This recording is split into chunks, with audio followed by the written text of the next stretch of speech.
As expected, Mark McCloskey, who's running for the open Missouri Senate seat, praised the bill because it means that he essentially and his wife could have been in their slippers and shoot every single Black Lives Matter person that walked by legally, and they would not even be detained.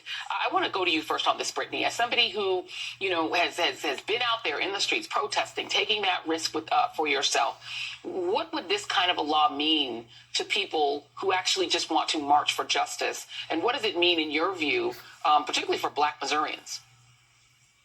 Joy, I'm so glad you reminded us that the McCloskeys were front row and center to testify on behalf of passing this bill. This was, of course, the couple that was made famous by stepping outside of their restricted covenant mansion in St. Louis, Glocks in tow, pulling their guns out on unarmed Black protesters. But of course, to people like the McCloskeys, Black skin is weapon enough. And this is precisely the problem. This is exactly what this bill is designed to do.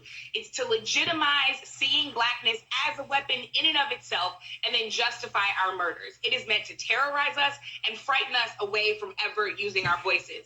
I also want to set the proper historical context because back in the day, by 1950, Missouri had the second highest number of lynchings outside of the Deep South. So when folks talk about making America great again, that's the kind of Missouri grand old tradition that they want to return to. They want to return to days when you could lynch or murder Black folks and there would be absolutely no retribution for it. That's not hyperbole. I'm telling you, as a Black Missourian and as a protester, that is reality.